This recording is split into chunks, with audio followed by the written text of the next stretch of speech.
I mean, everything is going to be digitized, and that is just the way of the future. And a lot of old school people in the business are complaining about it.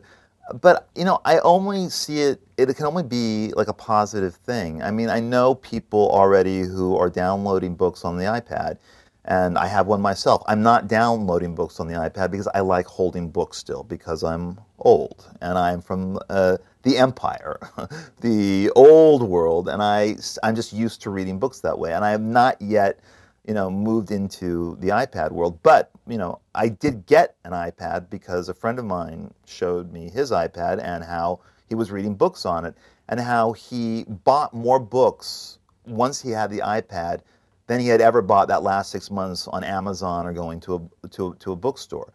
And also the idea of a book costing not $25 anymore, but $10 means you're also wiping away a lot of the cost of making a book, you know, the printing, the shipping, et cetera, et cetera. And so the royalty rates for authors are shifting as well.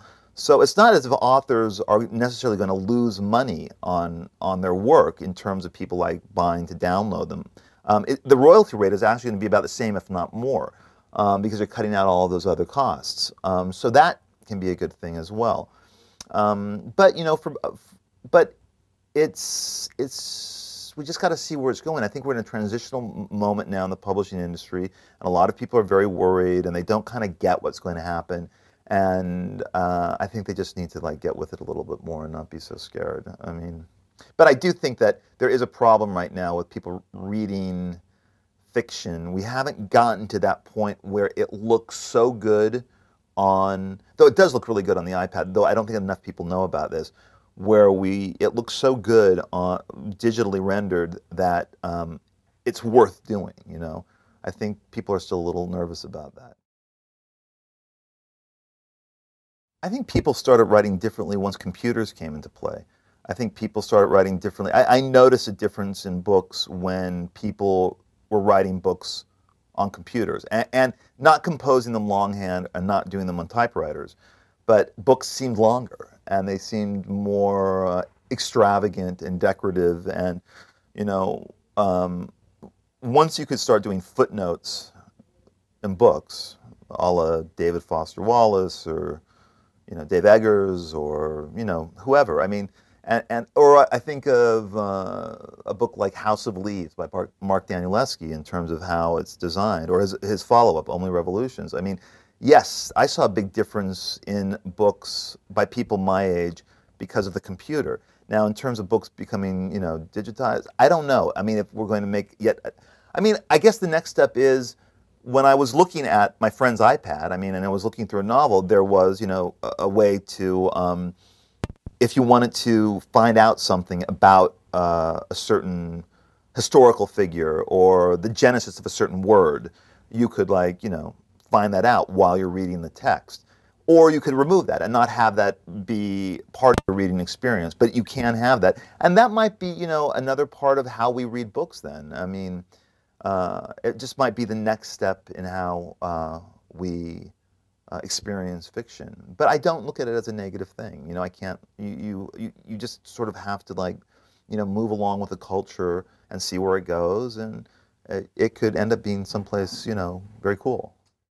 And I think that's really exciting. And I think, actually, when I look at a lot of fiction now and how dreary a lot of it is, and also not only how dreary a lot of it is, but also I think our collective impatience with fiction, like just holding a book that's just full of words about a, you know, a made-up situation, made-up characters.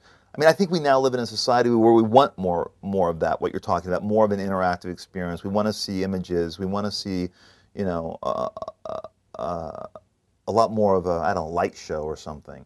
That makes sense to me, and I think that can be incredibly exciting.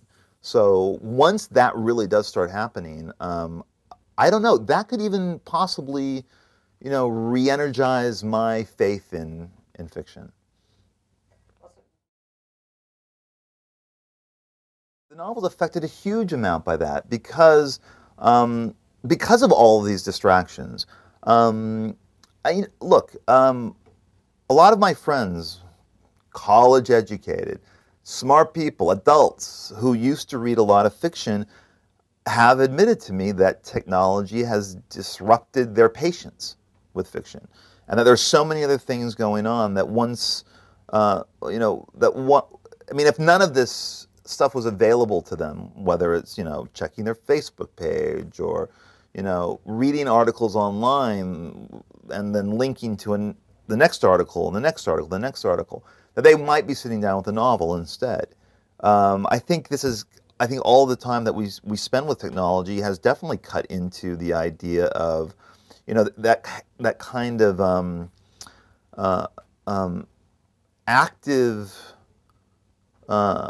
the active, I don't know, the active act of, you know, reading a novel, where you are sitting there and you're reading the book and you're creating the world in your mind, and it's really the ultimate virtual reality show with you reading a novel, because you're in complete control of how the rooms look and how the characters look. And, you know, I think that experience of being alone with the book has been in a way degraded by technology, and it's been, you know, it's just something that's happened.